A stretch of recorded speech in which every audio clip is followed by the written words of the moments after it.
Hello, hello, hello, hello, hello, hello. This is your Miss A. Shout out, of course, sa ating mga ka-unit team all over the world. Isa na namang reaction video. Ang gusto kong i-share sa inyo, mga kababayan ko. Mga kababayan ko, my God. Ito kasing si putang inang to, si Rafi Monyo. Rafi Monyo. Thank you nga pala sa aking followers dahil sa kanya ko natutunan yung word na Rafi Monyo. Hi, shoutout kay Ali. Anyway, itong si Rafi Monyo, kung di ba naman talaga demonyo, nag-grand standing na naman sa Senado nung nakaraang hearing about sa PCSO. Galit na galit ang puta na ang gaganda doon ng suot ng mga taga-PCSO. Kung di ka ba naman talaga gago, Rafi Monyo, di ba nga? Ikaw mismo ang nagsasabi ng favorite brand mo, Versace.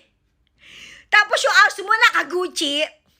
Tapos lahat ng mga branded na damit mo, branded shoes mo, bags, pati ng asawa mo, di ba nini-display mo? So ikaw lang ba may karapatang magsuot ng maganda? Rafi Monyo? Ha? Gago to. Praning ka? Kuya, aso mo naka-Gucci, tapos yung iba bawal?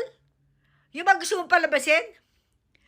Taka na to si Rafi Monyo, galit na galit siya kasi gagawin na ngang online yung pagtataya sa loto. Ang pinaglalaban ni Rafi Monyo is kawawa naman daw yung mga kobrador. Mawawalan daw ng trabaho. Tangina, napapaisip ako, may kobrador ba sa loto?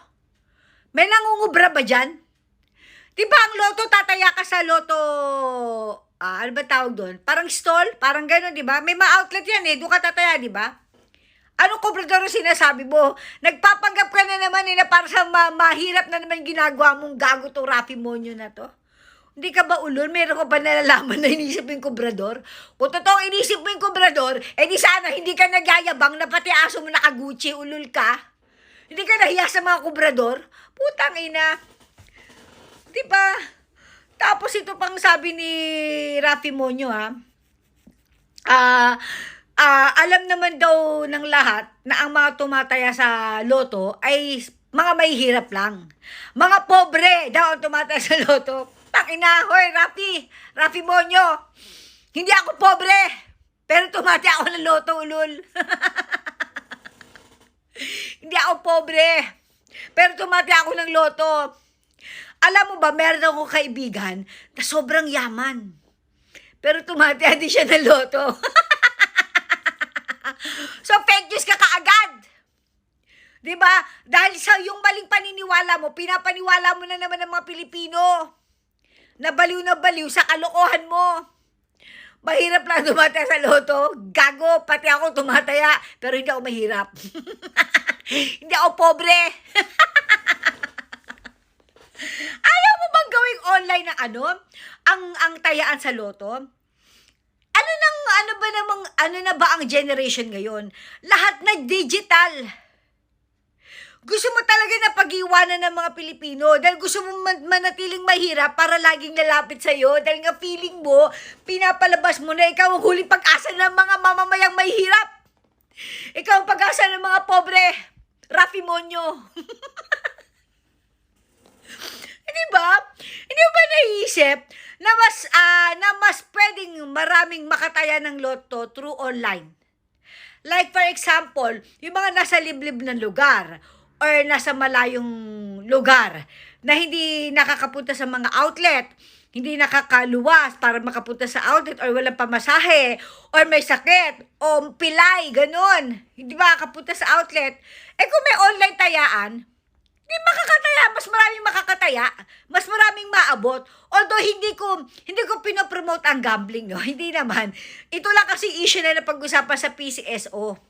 Okay, kaya dinidiscuss ko lang. Ito si Rafi Monyo, ayaw mo bang maging yung na tayo, digital na? Gusto mo lagi yung pang may hirap? Yung mga pampabrehan? So gusto mo mapag-iwanan tayo, tas ikaw lang umaangat? Ikaw lang umaangat, tapos yung mga pobreng followers mo, yung mga pobreng naniniwala sa'yo, habang buhay na pobre, dahil ang gusto mo, nakakapit sila lagi sa'yo. Parang namang hirong-hiro ka, bidang-bida. Rafi Monyo, bidang-bida. Rafi Monyo, isang hero. Ganon.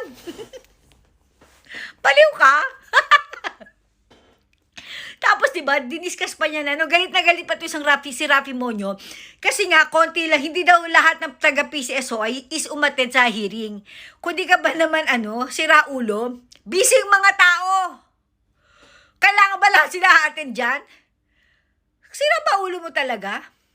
At saka alam mo yung umattend na resource person ng PCSO, my God, abogada. Hindi umubra tong tali-talinuhan ni Rafi Monyo. Hindi umubra sa isang babaeng abogada itong si Rafi Monyo.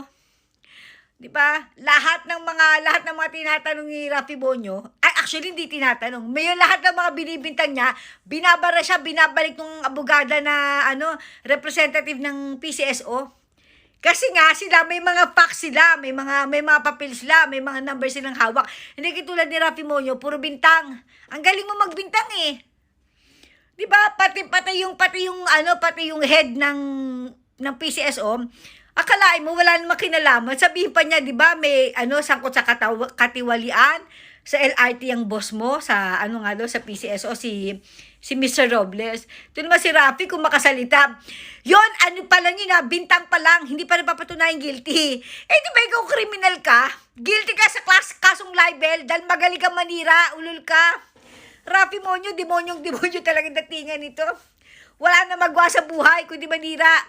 Tingnan mo yung sarili mo, convicted criminal ka. Anak ng wedding, hanapin mo anak mo, sustentuhan mo. Kesa nagugulo ka dyan. Puro ka makahirap, mga pobre. Ano ba, ayaw mo mabasa sa mga pobre? Gusto mo nakakapit lang sa'yo? Galit na galit ka sa PCSO, nagsisigaw-sigaw ka na naman dun. Wala namang kwenta yung mga sinasabi mo. Nakakaloka. Rafi Monyo is a hero. Ulol, unti-unti nahuhubad na ang maskara mo. Unti-unti nakikilala lang tunay ng pagkatao mo, Rafi Monyo. Okay? Kakaloka. Panoorin nyo guys yung hearing sa PCSO kung gaano kayabang na naman itong si Rafi Monyo. Feeling nyo sa puchat. Si Raulo.